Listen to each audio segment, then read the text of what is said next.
Саламатсыздарбы? Биз бүгүн дагы изилдөө усулдар боюнча сабагыбызды улантабыз.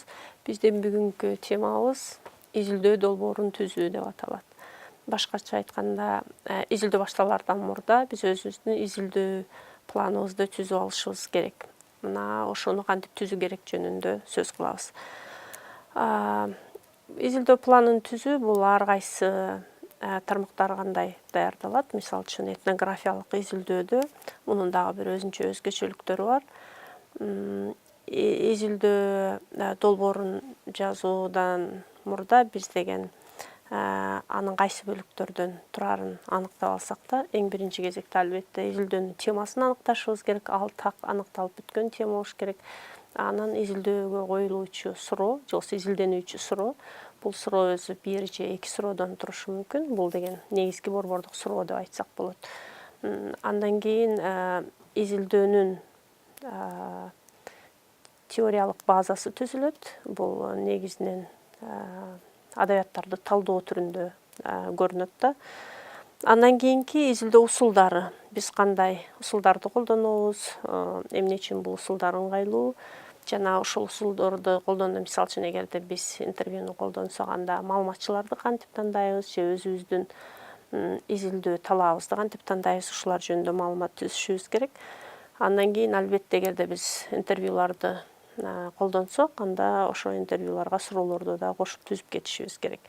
Мындан сырткары этикалык жагдай жөнүндө дагы изилдөө долбоорунда айтып кетишибиз керек.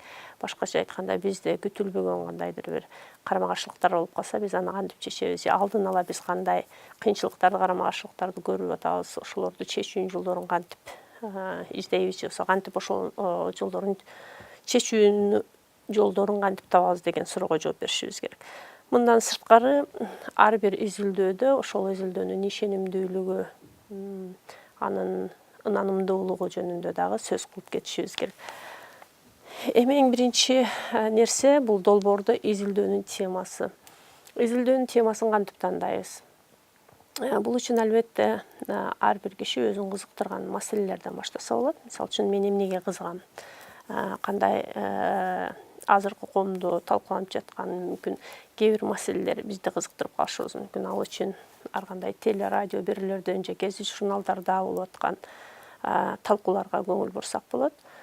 Анан ошол талкууларда эмнелер жөнүндө сөз болуп жатат, анан ушул талкууларга карата менде кандай пикир бар, жана мен кандай изилдөө жүргүзсөм болот деген сыяктуу суроолордун үстүнөн жүргүзсө болот. Экинчи жагы бул, эгерде сизди бир нерсе кызыктырса, ошол кызыктырган нерсеңиз жөнүндө мүмкүн маалымат жыйнап жүргөндүрсүз, же ошол маалыматтарды издеп жүргөндүрсүз. Ошол маалыматтар менен таанышып, анан ошолордун үстүнөн иштеп, өзүңүздүн темаңызды аныктоо.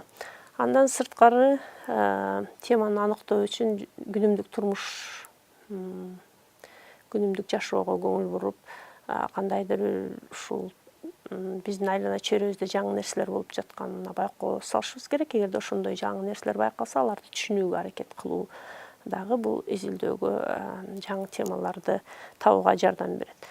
Эми ошентип биздин изилдөөбүз негизинен жеке өзүбүздүн кызыкчылыгыбызга байланыштуу болушу мүмкүн, бирок бул изилденип жаткан маселе жеке кызыкчылыктуу менен чектелбеш керек. Анткени бул коомго карата, же болбосо бул жалпы коомду кызыктырган маселе болуш керек да, же болбосо ошого кандайдыр мааниси бар болуш керек. Ошон үчүн биз кызыккан маселе, биз изилдегени жаткан маселе коомго кандай мааниси бар, коом үчүн кандай мааниси бар, ушуга да көңүл бурушубуз керек.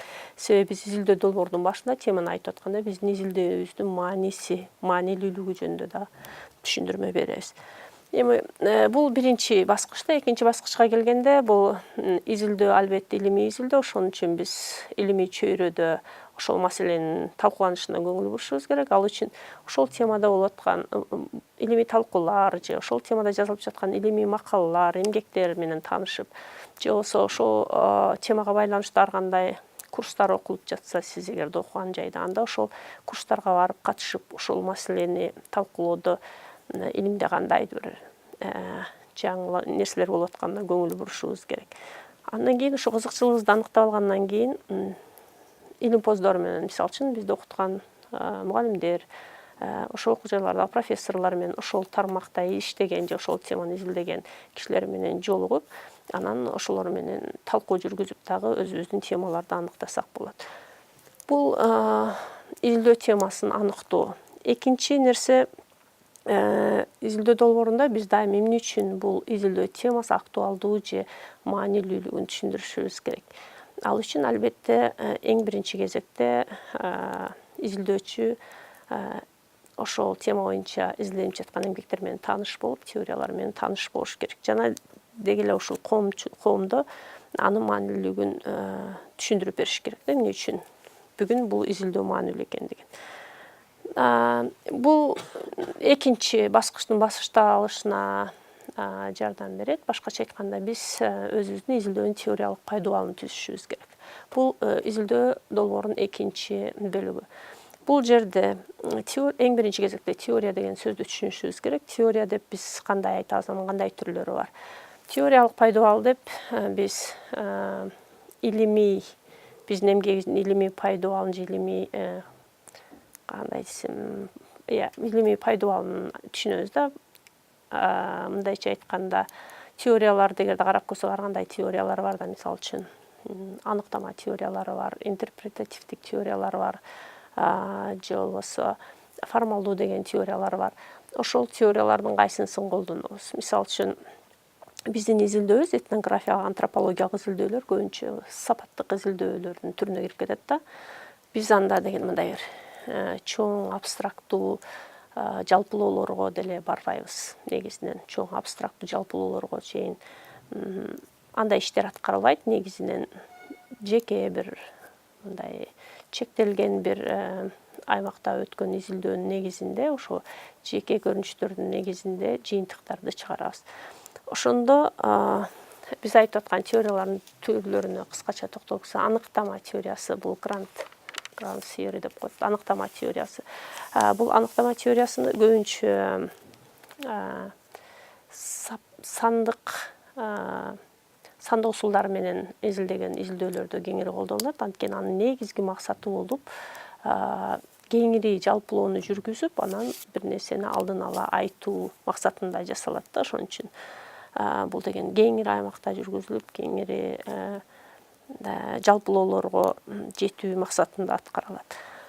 Андан сырткары, бул биздин этнографиялык, антропологиялык илимде өтө көп колдонулган теория. Бул интерпретативдик теориясы, теория же болбосо мындай чет тилинде айтканда, бул чечмелөө теориясы деп коелучу, кыргыз тилине которуп айтканда. Чечмелөө теориясы мында белгилүү бир конкреттүү жагдайлар же конкреттүү мисалдардын же конкреттүү адамдардын пикирлеринин негизинде биз деген кайсы бир коомдогу бир жагдайларга же нерселерге чечмелөө жүргүзөбүз да. Бул чечмелөөнүн негизги максаты болуп, ошол эмпирикалык материалды жыйнап, ошол эмпирикалык материалды түшүндүрүү же чечмелөө. Мындайча айтканда, ар бир чакан же болбосо мындай конкреттүү мисалдардын негизинде эмпирикалык жыйынтык чыгаруу болуп эсептелет. Негизи эле ушул чечмелөө теориясынын негизги түшүнүгү болуп, калың сүрөттөмө деген түшүнүк бар. Бул калың сүрөттөмө деген ар бир нерсенин мааниси, маңызы көп кырдуу болот, көп катмарлуу болот. Анан ошону ар кайсы аспекттерден карап, ар кайсы кырларынан карап чечмелеп берүү. Ошон үчүн сүрөттөмө бул бир катардагы эле, бир багыттагы эле сүрөттөмө эмес, калың катмарлуу сүрөттөмө болот деген түшүнүктө айтылат. Көбүнчө сапаттык изилдөөлөрдү жүргүзгөндөр же болбосо ошол өзгөчө антропологиялык изилдөөдө биз ушул чечмелөө теориясын да көп колдонобуз. Андан сырткары дагы формалдуу теория деген бар. Формалдуу теория бул абдан чоң аймакты камтып, анан ошол чоң аймакта чоң бир түшүнүктөр менен маалыматтарды жыйнап, анан ошонун негизинде жыйынтык чыгарып изилдөө жүргүзүү. Бул негизинен сандык изилдөөлөрдө колдонулат. Эми бирок биз теорияга келгенде биз түшүнүшүбүз керек да, биз кайсынысын тандайбыз, анан ушул теориялардын кайсынысы бизге ыңгайлуу болот, жана биздин өзүбүздүн убакыттын же каражаттардын мүмкүнчүлүгүнө ылайыктап ошол изилдөө талаа изилдөөнүн өткөн жайын же болбосо маалыматчыларды тандоодо ошону колдонушубуз керек. Ал эми адабияттарды колдонуу ушул теориялык иштин бир бөлүгү да, негизги бөлүгү. Биз деген теманы тандагандан баштап эле адабияттарды жыйнап башташыбыз керек. Негизинен кээ бир окумуштуулар адабияттарды талдоо бул деген акыркы этапта аткарыла турган иш болуш керек дейт. Анткени деген биринчи этапта эле бул адабияттарды талдап, изилдеп, ага көбүрөөк көңүл бурсак, андан кийин ал биздин усулдарыбызды тандаганда же жыйынтыктар чыгарганга бир катуу таасир этип, ошонун таасиринде калышыбыз мүмкүн деген сөз бар. Бирок негизинен ар бир изилдөөдө адабияттарды талдоо ушул изилдөөнүн башталышында колдонулат. Адабияттарды талдоодо биз эмнеге көңүл бурушубуз керек? Эң биринчи кезекте ошол адабияттар биз изилдеп жаткан суроо жөнүндө кандай жыйынтыктар чыгарган, ал жерде эмнелер айтылбай калган, мүмкүн биз толуктоочу дагы бир жаңы суроолор бардыр ал жерде, ошого көңүл бурушубуз керек. Башкача айтканда, ал адабияттарда эмнелер изилденген жана эмнелер изилдене электигин билишибиз керек. Изилдене элек жактарды аныктаганда биз өзүбүздүн сурообузду изилдөөгө коюучу негизги суроолорду аныктайбыз. Андан сырткары адабияттар биздин изилдөөнүн усулун аныктаганга жардам бериш керек. Мисалы үчүн, ал жерде кандай усулдар колдонулду, ошол усулдар жемиштүү болду, менин өзүмдүн изилдөөм үчүн ошолорго таянып кайсы изилдөөлөрдү тандасам ыңгайлуу болот деген сыяктуу суроолор. Жыйынтыктарына келгенде, мүмкүн кээ бир жыйынтыктар сизди канааттандырбайт, мүмкүн сиз жаңы жыйынтыктарды айтасыз, ал үчүн мүмкүн кошумча изилдөө жүргүзүү керек. Ушул сыяктуу суроолордун үстүндө ойлонуп, анан адабиятты талдоо жүргүзүш керек. Адабият талдоо бул өзүнчө бир бөлүк болуп, бул ар кандай биз жазган эмгектердин, мисалы үчүн, макалалардын же болбосо ушу долбоордун деле бир бөлүгүн ээлеп калыш керек да. Мындай обзор сыяктуу болуп, же болбосо жалаң эле адабияттардын тизмелеп айтып берүү сыяктуу болуп көрүнбөш керек. Ал деген биздин өзүбүздүн тапкан жыйынтыктарыбызды жазып жатканда ошону менен кандайдыр бир диалогдо көрүнүш керек. Башкача айтканда, биз аларды өзүбүздүн жыйынтыктарды чыгарууда, ар кандай пикирлерибизди билдирүүдө колдонушубуз керек. Андан сырткары, биз айткандай, усулдар жөнүндө биз ар бир усул жөнүндө кеңири сөз кылабыз. Ошон үчүн бул бөлүктү кыскартсак болот. Усулдар дагы ар кандай түрдө болот. Мисалы үчүн, катышпай койгон негизги усул интервью колдонулат. Бирок биз айткандай, интервью бул сандык изилдөөлөрдөгүдөй болуп, белгилүү бир тандоо ыкмасын колдонуп туруп, анан бир эле жолу барып сурап келүү эмес. Бул ошол убакытты ошол жерде көп өткөргөндөн кийин катышуубай коюлуп, бул деген бир жолку интервью болбойт. Ошондуктан бул формалдуу эмес, же болбосо мындай табигый түргө жакын интервью, табигый маектешке жакын интервью болушу мүмкүн. Жана бул бир күндө эле жасалып бүтпөй, кайра барып маектешүү сыяктуу көрүнөт. Бул анан тандоо, маалыматчыны тандоо ыкмасы боюнча да маалымат беришибиз керек. Маалыматчыларды тандоого келгенде, бул жөнүндө дагы атайын өзүнчө сабак болот. Ошондой кеп кылабыз. Андан сырткары, эң акыркы бөлүк бул изилдөөнүн этикасы боюнча сөз кылып кетишибиз керек. Биз жанагындай алдын ала кандай чараларды көрөбүз, изилдөөдө карама каршылыктар чыкпаш үчүн ушуга көңүл бурушубуз керек. Эң акыркы бөлүгү бул ишенимдүүлүгү. Изилдөөнүн ишенимдүүлүгү, наанымдуулугуна кантип жетишебиз деген суроого дагы биз долбоордо токтолуп кетишибиз керек. Изилдөөнүн ишенимдүүлүгүн арттыруу үчүн албетте ар кайсы ыкмаларды колдонуу, бир эле ыкма менен чектелбестен ар кандай усулдарды колдонуу, бир эле убакта катышпай койгоо, мүмкүн сурамжылоо кайсы бир деңгээлде, жана интервью, фото документациялоо же видео документациялоо деген сыяктуу ыкмаларды, карталарды колдонуу сыяктуу ыкмаларды аралаштырып колдонуу бул ишенимдүүлүккө жеткирет. Анан этнографиялык изилдөөдө ишенимдүүлүктү же наанымдуулукту арттыруу үчүн эң негизги нерсе бул изилдөөчүнүн өзүнүн субъективдүүлүгү жөнүндөгү рефлексиялар же болбосо ой толгоолору деп айтсак болот. Алдын ала эле изилдөөчү өзүндө кандайдыр бир ошол изилденип жаткан суроо боюнча, коом боюнча кандайдыр ишенимдер бар, мүмкүн кандайдыр стереотиптер бардыр. Ошолор анын изилдөөсүнө кандай таасир тийгизиши мүмкүндүгү жөнүндө ойлонушу керек.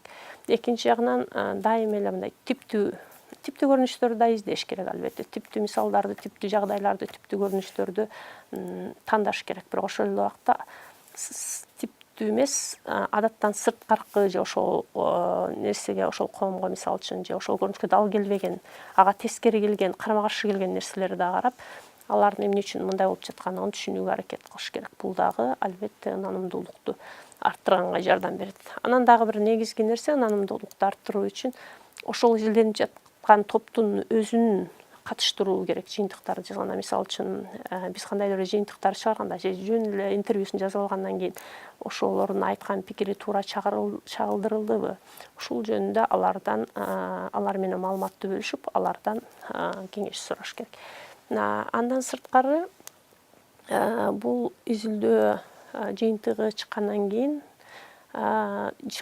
кийин аны окумуштуулар менен сырттан баалоого тартыш керек. Башкача айтканда, биз өзүбүздүн гана көз карашыбызда жазылып бүткөн нерсени эми сырткы окумуштуу чөйрөсү кандай кабыл алып атат, ошого карата көз карашы кандай, башкача айтканда сырттан башка окумуштууларды алып келип ошолордун пикирин укканга аракет кылыш. Ушулардын бүт баары ар бир изилдөөнүн ынандуулугун арттырууга жардам берет. Демек биз изилдөө планыбызда ушулардын бүт баарын эске алып жазып чыксак, анда бул изилдөө долбоорунун максатын ишке ашырганга жардам берет. Рахмат көңүл бурганыңыздарга.